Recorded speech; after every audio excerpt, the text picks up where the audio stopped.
مگر آخری وقت کے امام کو ضرورت نہیں ہے میری. کس کی ضرورت؟ میری ضرورت ہے. اور میں کتنا اشک بہاتا ہوں اس کی محبت میں, کتنی میری آنکھیں نم ہیں کہ یا امام زمانہ آپ آج بھی نہیں آئے, آج بھی دن گزر گیا, آج بھی میں دروازہ دیکھتا رہا کہ شاید کوئی آئے گا, کوئی کھٹکھٹ آئے گا.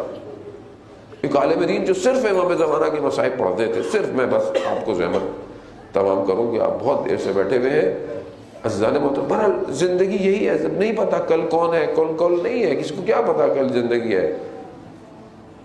وہ کہتے تھے کہ میں ہر وقت امام کے مصائب پڑھتا تھا. ایک دفعہ میں مجلس پڑھا تو وہ کہہ رہے تھے کہ وہاں پہ لوگ 40-45 سال کے بیٹھے ہوئے تھے. میں نے انہیں کہا کہ ہم نے اپنی زندگی میں, مخاطب جو بھی تھے ان کو آڈینس, ان کو کہا کہ اگر تم نے گھر میں مرغیاں پالی ہوئی ہو اور تم اپنے صحن میں جاؤ اور وہاں پہ مرغیاں نہ ہو, یعنی پیٹس آپ نے پالے, وہ پیٹ نہیں ہے, کوئی بھی نہیں ہے, کیا کرو گے؟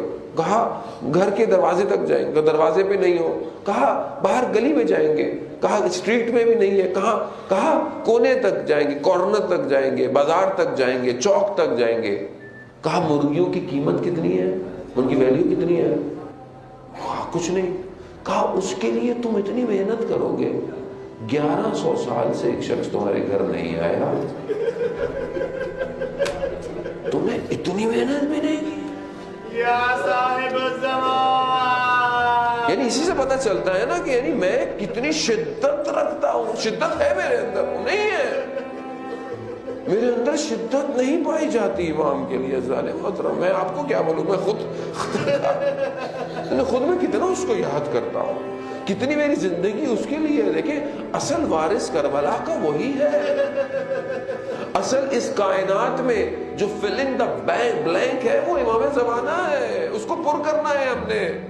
جب تک میں اپنی زندگی میں ظہور نہیں کروں گا, امام ظہور نہیں کریں گے. خدا کے لیے یہاں سے جائیں, اگر کچھ یاد نہ ہو تو اپنے وقت امام کو یاد کریں. ہفتے میں ایک دن, 1 گھنٹے, 5 منٹ, 1 منٹ تو اپنے وقت کے امام کو دیں کم از کم.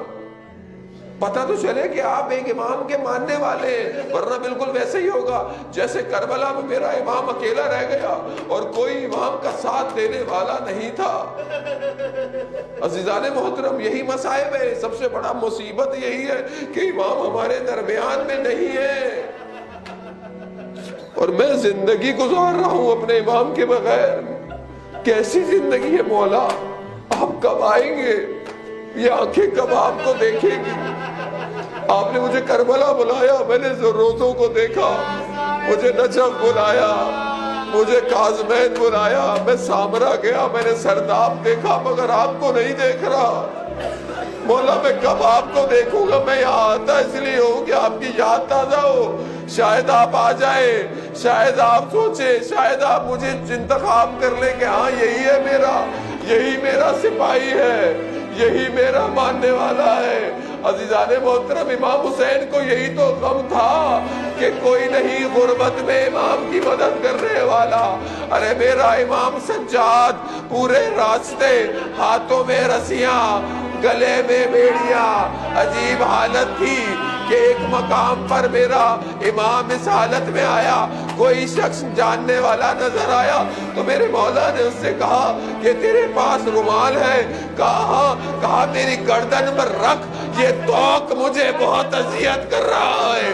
آزاداران محترم, میرے امام یہی تو کہتا ہے نا, وقت کا امام زیارت نائیہ میں یہی تو فرماتے ہیں کہ ارے کچھ ہاتھ ایسے تھے کہ جن کو گلوں کے ساتھ باندھا گیا تھا.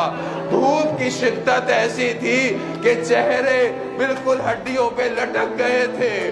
آزاداران محترم, یہی تو مصیبت ہے کہ اس مصیبت کو میں سنتا ہوں, میں دیکھتا ہوں, مگر میں اپنے وقت کے امام کے لیے تیار نہیں ہو رہا. یہ آنسو اس لیے ہے میرے گناہوں کو دھو لے.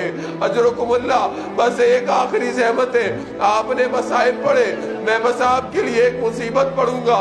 التماس سے دعا. ایک عالم دین کہتے ہیں میں نے دیکھا کہ ایک شخص تھا, یا نجف میں یا کربلا میں جب بھی زری پہ جاتا تھا تو ایک دعا کرتا تھا.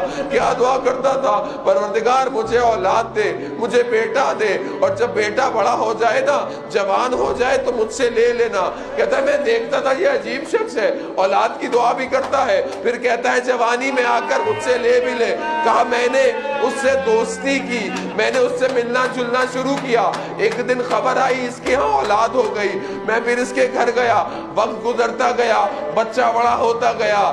وہ ایک دن آیا کہ میں بازار میں تھا, مجھے آواز آئی کہ اس کا بیٹا مر گیا ہے. میں دوڑتا ہوا گیا کہ دیکھوں کہ یہ مانگتا کیا تھا.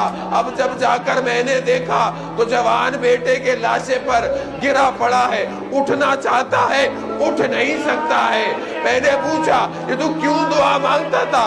کہا میں یہ دیکھنا چاہتا تھا حسین کس طرح علی اکبر کے لاشے پر آ کر جب گرا اٹھ نہیں پایا. اے بنی ہاشم کے جوانوں, آؤ علی اکبر کے لاشے کو اٹھاؤ. ارباب مقاتل لکھتے بس آپ نے گریہ کیا, گریہ قبول ہو گیا. اللہ اکبر, آئے علی اکبر, آئے علی اکبر. بس ایک بول سنیے گا, ارباب مقاتل لکھتے ہیں سبت جعفر نے بھی پڑھا کہ جب علی اکبر گرے ہیں تو اپنے آپ کو گھوڑے پر گرایا. گھوڑے نے ادھر کا رخ نہیں کیا, دشمن کا رخ کیا. اب جس کے ہاتھ میں تلوار تھی, جس کے ہاتھ میں نیزے تھے, ارباب مقاتل کہتے ہیں تلواروں سے ٹکڑے ٹکڑے علی اکبر